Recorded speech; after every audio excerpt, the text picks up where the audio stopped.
So, good morning. We're in Acts chapter 17. If you have not opened your Bible, please go there, and I will give you some things to think about this morning and have a little bit of a challenge to follow. So, here we go. So, I took the image I had last week, and I went to my AI, and I said, make the mean guy look meaner, and the apathetic guy more apathetic. I'm not sure that worked out well. So, we have three different types of people here, three different places of reception in the heart. We have the person excited, we have the person apathetic, and we have the person who's hostile. Have you ever encountered any of those when you've shared the gospel? The correct answer would probably be yes. So, these are the issues the Apostle Paul had. I'm going to ask you a question. Is there a God? Yes, maybe, no. What would your neighbor say? What would your coworker say?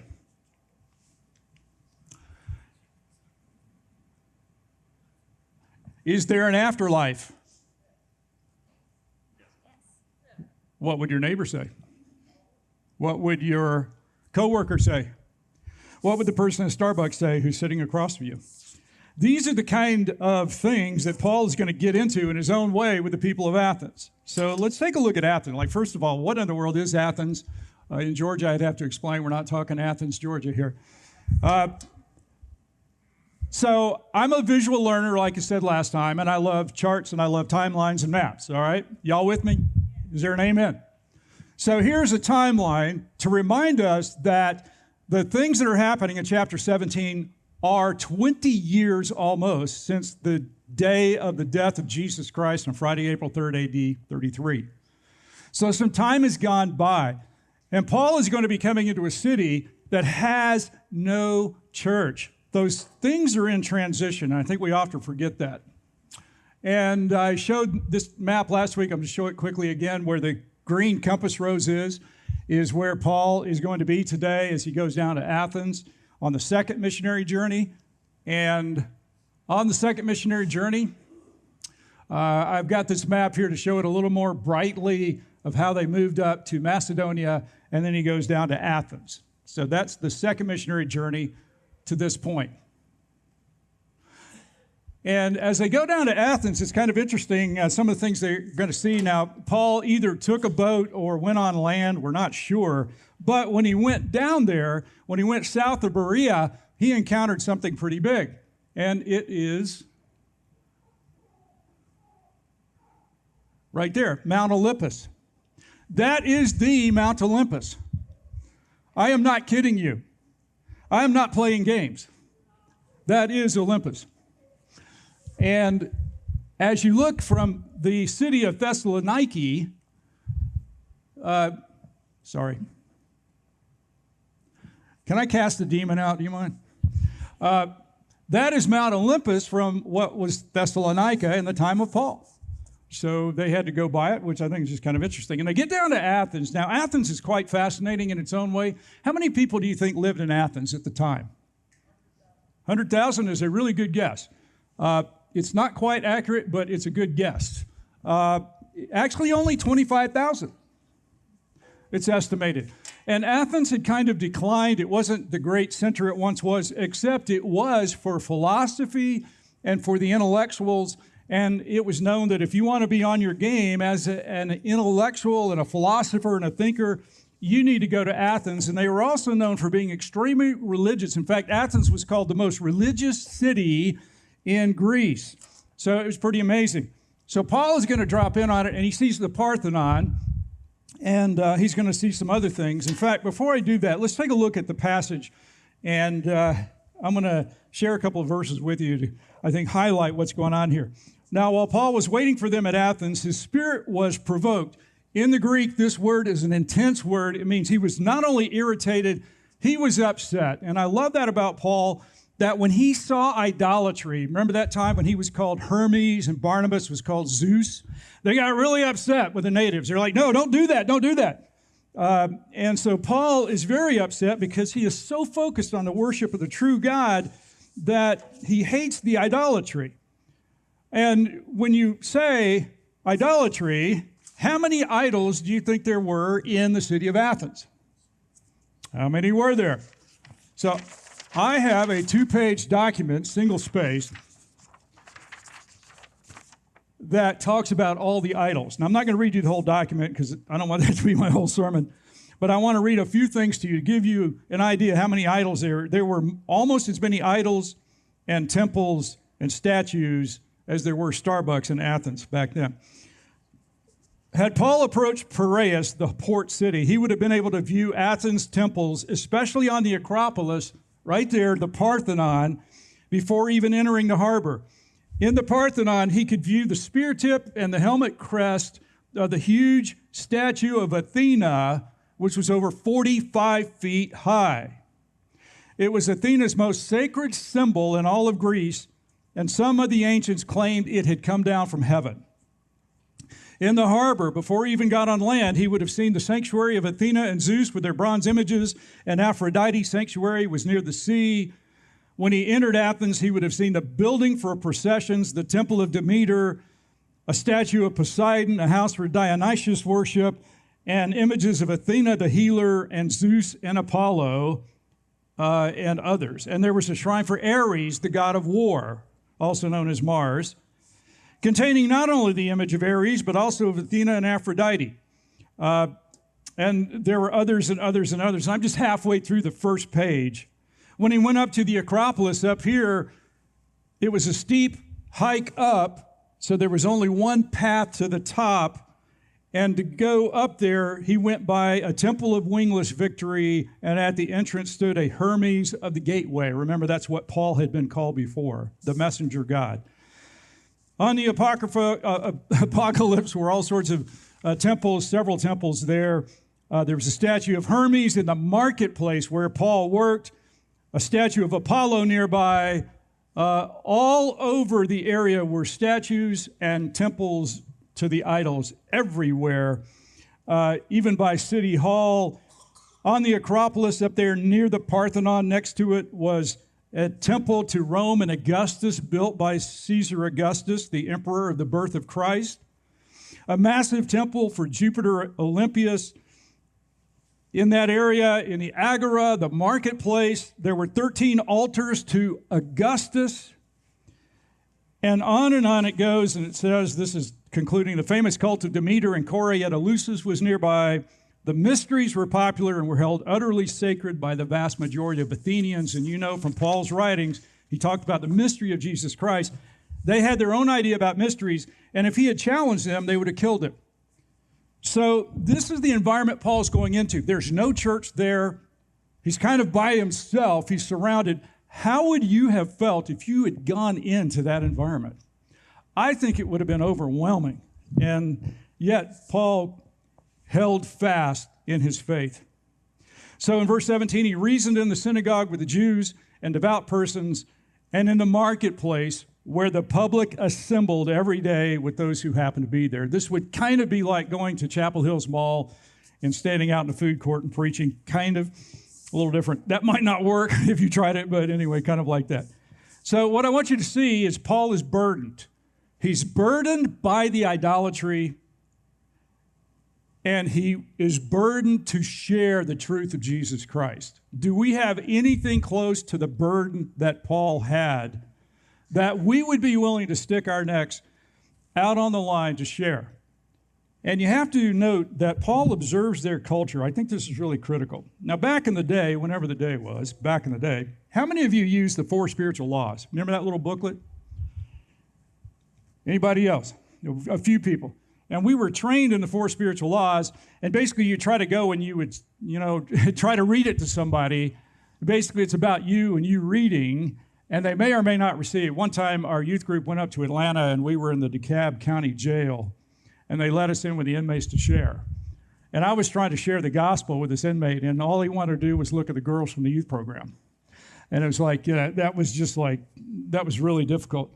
So what Paul is going to do is he is going to observe the culture, and he is going to speak to it. And I think that's an important principle for all of us as we live in our country and think about the culture, and especially as the culture has changed over the years. because the culture we have today really isn't what we had 30 or 40 years ago, is it? And so understanding our culture.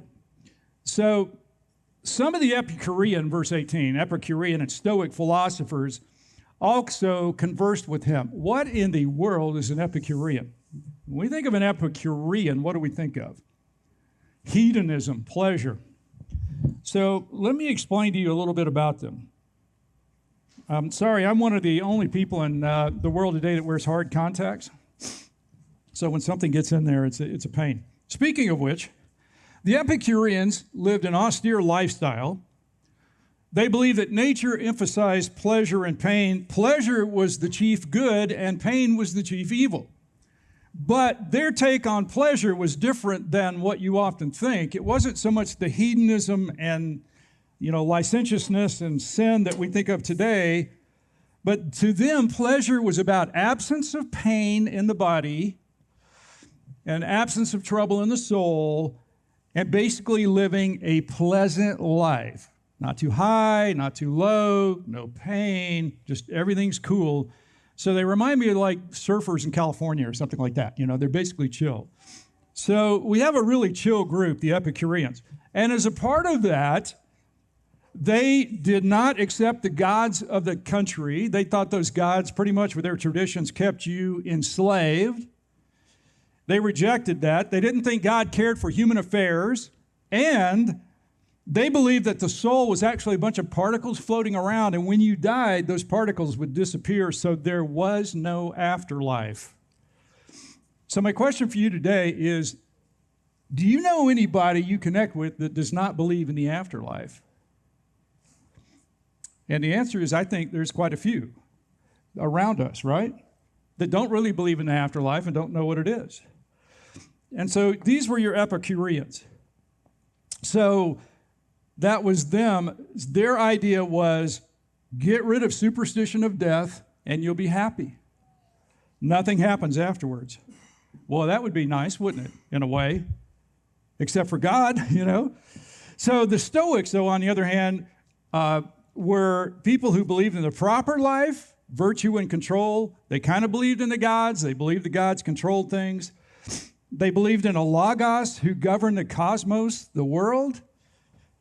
And they spoke of God, but they were pantheistic. And they believed the world would be dissolved into primeval fire. And that's what was going to happen. So when Paul preached Jesus and the resurrection, and they heard the word anastasis for resurrection, in Greek they had Anastasia, a common woman's name. So they thought that Anastasis was the consort of Jesus.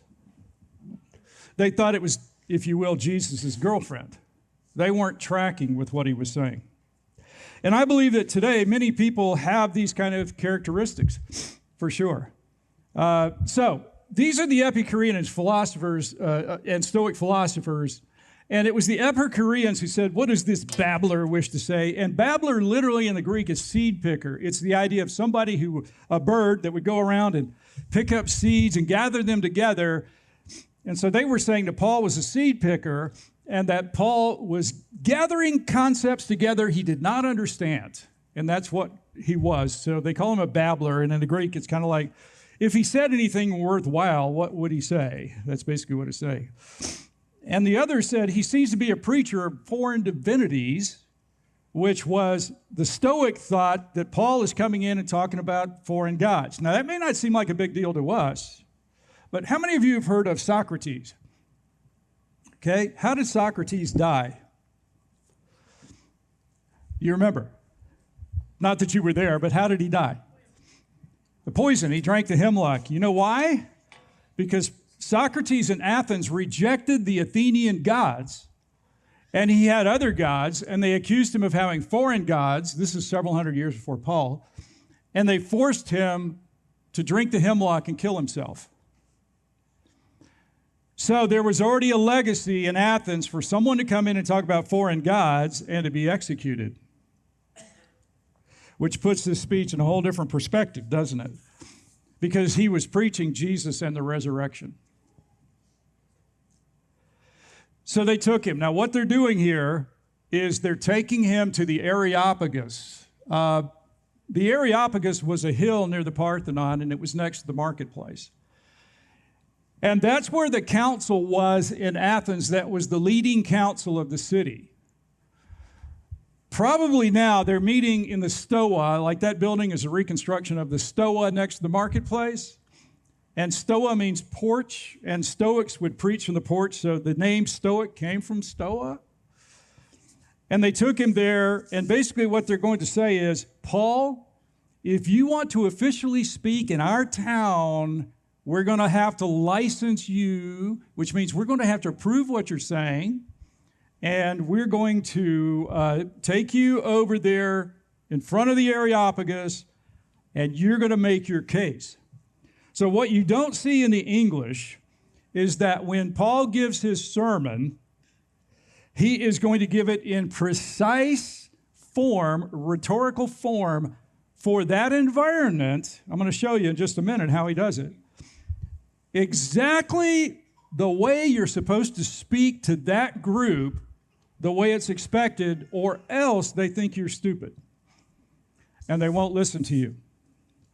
So they took him and brought him to the Areopagus. May we know what this new teaching is? It's strange. And, you know, Luke is full of humor. I don't know if you noticed that. Remember the story of Rhoda in chapter 12? You know, when they were praying for Paul, they heard Paul was rescued. Their prayer was answered, and they're like, nah, it's just his ghost. That, to me, is incredibly funny in its own way, even though it's tragic. So here in verse 21, Luke kind of sticks it to the Athenians. They would spend their time in nothing except telling or hearing something new.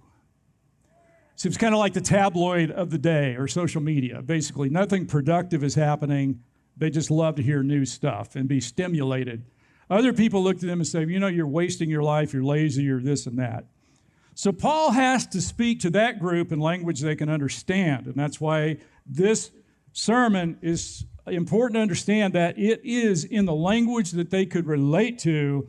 And when you gave a speech, you began with what's called the exordium that set the tone, and that's exactly what Paul does here in verse 22. Notice, he says, men of Athens, that's the correct way to address them. I perceive that in every way you are very religious. They heard that. They were flattered. It was a compliment, and that's what you do at the beginning. You compliment them. You get them on your side. And then you speak from there in language that they can understand. And so what you got to notice is Paul does not drop the bomb on them until the very end. So he's going to connect with them here. For as I passed along and observed the objects of your worship, I found also an altar with this inscription, to the unknown God. Now, this was superstition. And there were a lot of unknown God altars in the area. In fact, somebody back then said, if you don't know the deity's name, just say, by whatever name you prefer. And so, you know, that basically, they didn't even know. So they were trying to cover all their bases and make sure that all the gods were happy and all the gods were covered. So in college, I majored in classical civilization, and we had a class of mythology, and I thought, the weird thing about all these idols and gods in the time of the Greeks and Romans was that they were like humans in terms of their emotions, but they had the power of kind of divine beings. And so when they got mad, they'd hit you with a lightning bolt. It's probably good we can't do that today, right? Just imagine. That would make it quite interesting. Social media would be an interesting place, that's for sure. So anyway, this was the kind of thing where they were superstitious. And so Paul is now going to address the fact that we can know God, the God who made the world and everything in it, being Lord of heaven and earth, does not live in temples made by man.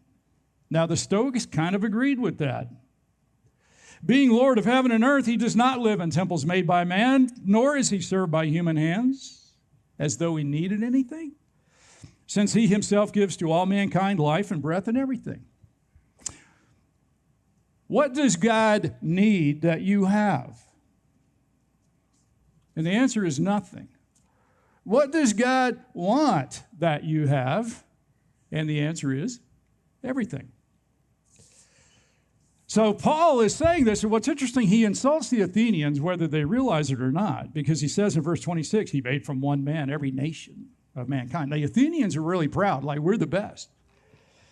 And Paul said, you're one of many. By the way, you remember what King Solomon said to his wife on their wedding day? Honey, you're 1 in 1,000. Old Testament joke, throw in there, move on. All right. But he also says that God has allotted everything and has created boundaries. And he has created the boundaries of the nation. I would love to have a conversation with Paul about what he meant and say, tell me more about this. What were you saying? The boundaries of their dwelling place. God is in control. And later we'll see that he appointed a man, Jesus. Verse 27, that they should seek God and perhaps feel their way toward him and find him. God is not distant like you think he is. God is right there for you if you'll receive him. He is actually not far. So it's a matter of, are you responding to the Lord or not, or are you going to be hostile? Now in verse 28, according to the form of the speeches back then, he really ought to quote somebody, because if he doesn't, it makes him look not intelligent, and they don't respect that. So in the form of the speeches of the day, in verse 28, Paul is going to cite a couple of sources. And what's funny is this is what they did. In fact, work with me here. Hold out your right hand, drop your thumb down, and then it's kind of hard to do, these two fingers here, fourth and fifth, kind of curl them up like that. And they were expected when they cited somebody that they would do that. David, I want you to practice that, whenever you quote somebody. So that's what they did. And so while Paul is doing that, he quotes two guys. He says, in him we live and move and have our being. Some of your own poets have said, indeed, we are his offspring. Since we're God's offspring, how can we think that God is silver or stone or gold? It doesn't make sense. In verse 30, the times of ignorance, now Paul is going to shift toward the gospel. The times of ignorance God overlooked. What did the Athenians pride themselves on? Their knowledge, their ability to think. What does Paul say? You're ignorant. God overlooked, but now commands all people everywhere to repent. Now, at this point, the Stoics are like, all right, we're kind of with you. We kind of get it. But not in verse 31, because watch. Because he has fixed a day, God fixes. That's one of the themes of the passage. God fixes, appoints. He has fixed a day on which he will judge the world in righteousness by a man whom he has appointed. Stoics would say, yeah, we believe in judgment, but not this way. And of this he has given assurance to all by raising him from the dead. The resurrection. Nobody there believed in resurrection, in the resurrection of a human being. They did not believe it. You'll notice when Paul said this, the sermon was over. They pulled him off the stand. He was done. That was it.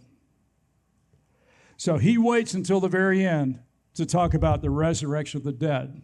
And as he stimulates their thinking, and they heard about it, we have the three responses. We're going to have hostile, apathetic, and receptive.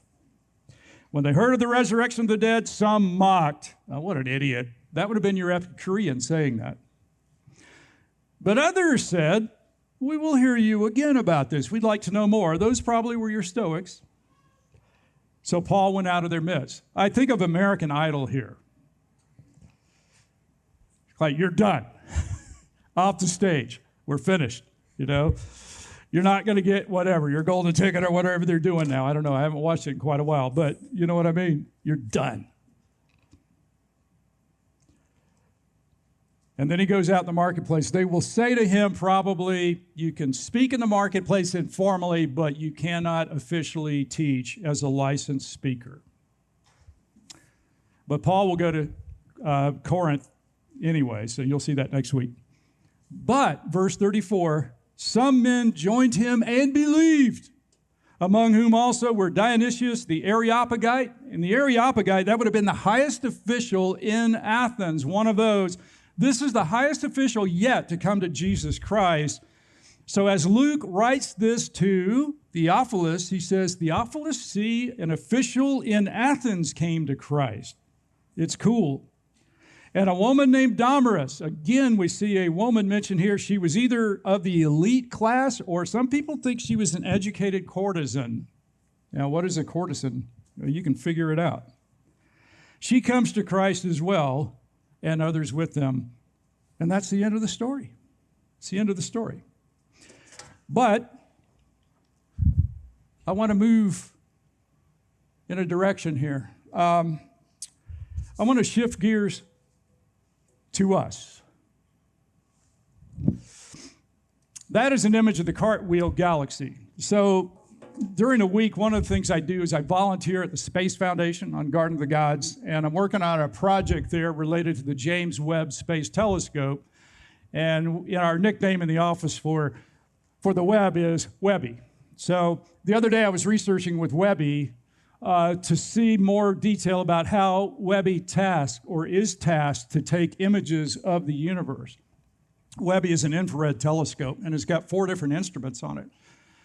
And in nosing around, I was doing some linking, and on the NASA webpage, I found this, the Cartwheel Galaxy. What I want you to see there, obviously the galaxy's there, you see that, but I want you to look around it, and you see those splotches, like that pinwheel-looking thing and all that? Those are other galaxies. And another photo. This one is absolutely amazing. In fact, Rob, when I first sent it to your email, it was like 25 megabytes just for this picture alone. That's one reason it crashed. I had to fix that. This looks like nothing to you. Now, there are stars. You see the bright things with the spikes on them. Those are stars. But the vast majority of this image, those are galaxies, not stars. Like the Milky Way galaxy. That image, as you look at the sky, is the space of 1/10 of a full moon.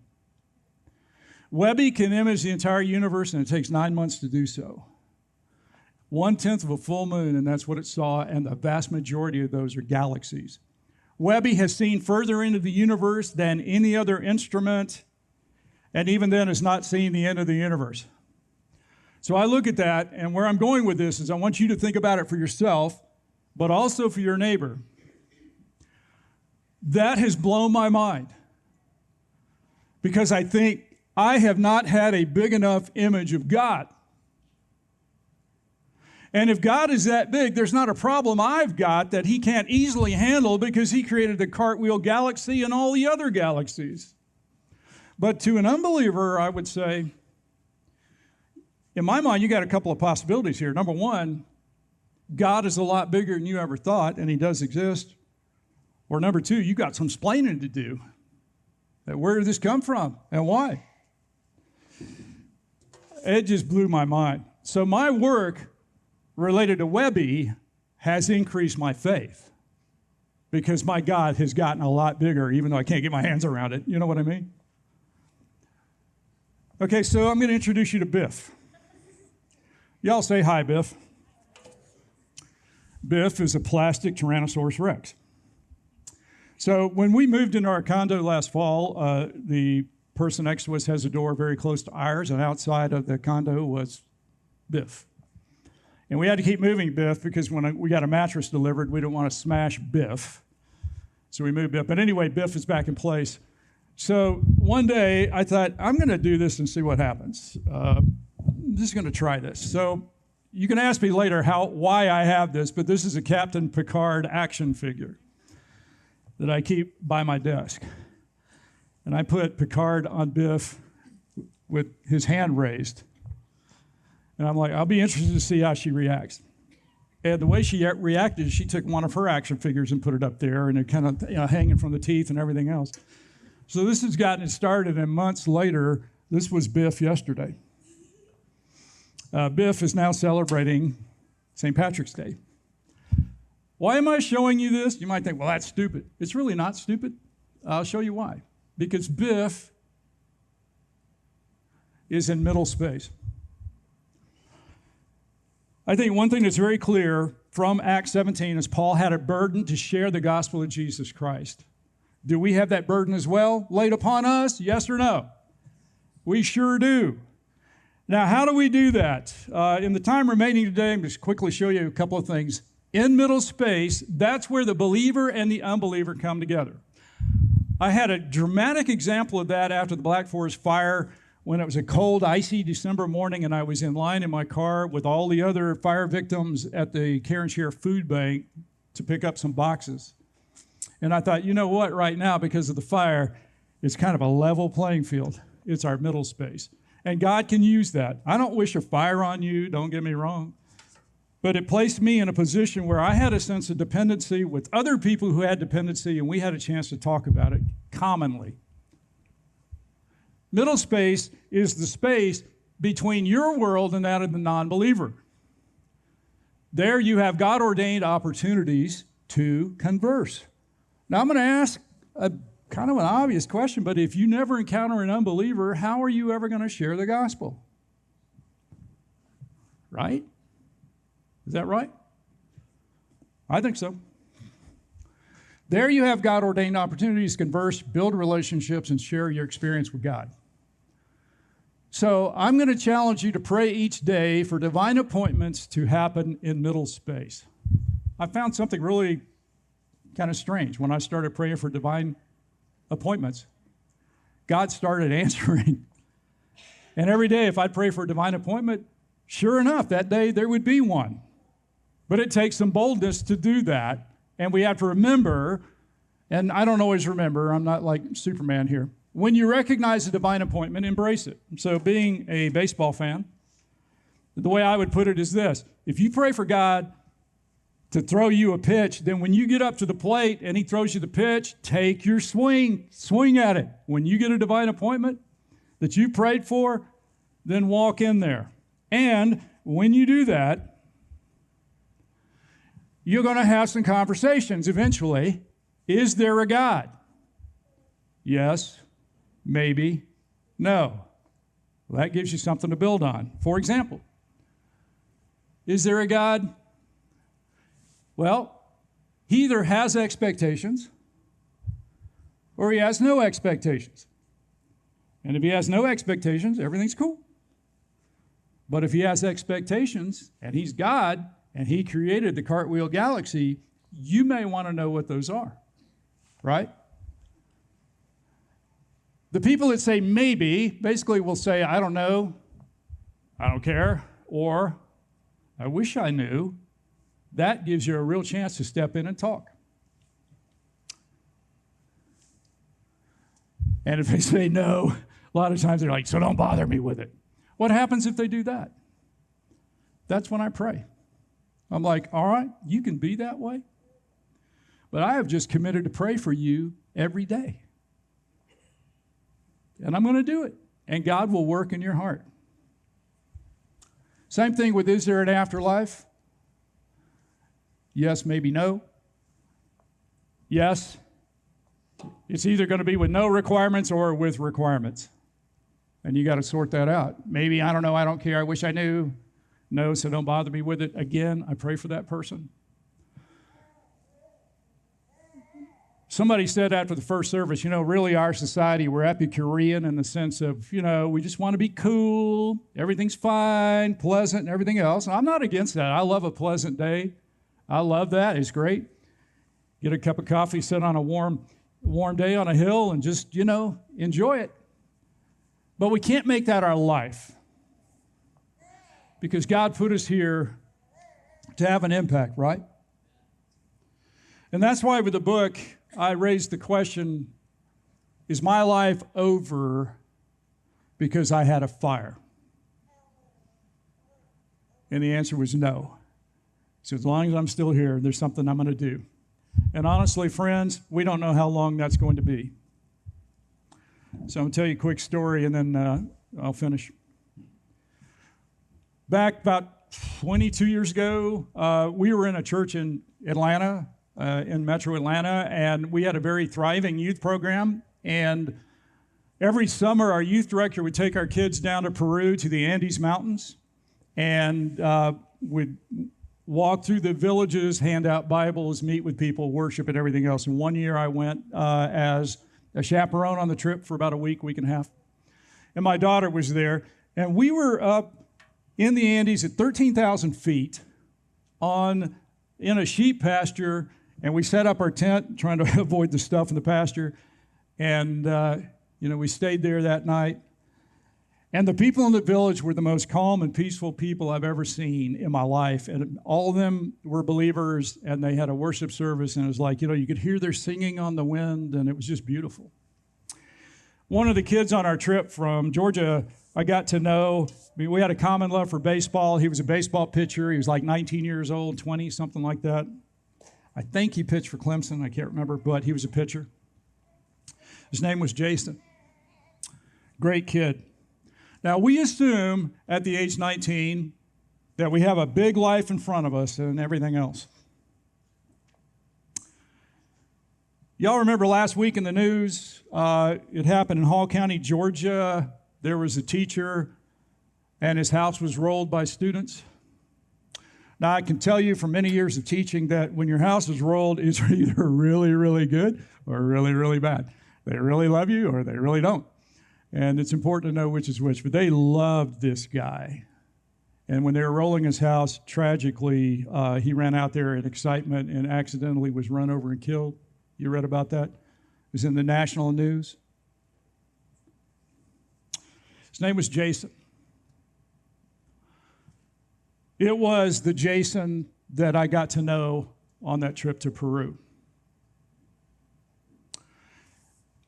And it's a reminder, you never know.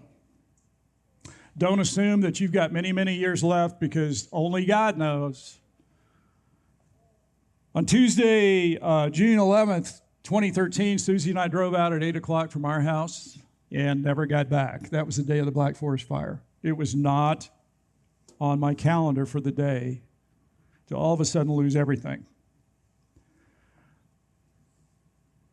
You just never know with life. So my point is, if God is convicting you this morning, don't mess around. And I'm going to ask you, these are your questions for the end of the service. This is it. They're not going to be on the screen. I'm asking you now. Number one, do you know somebody, neighbor, colleague at work, family member, who doesn't have good answers about the afterlife and about God? Is there someone that you have a burden for that really needs to have this conversation? Do you need to be more intentional every day with praying to God for divine appointments?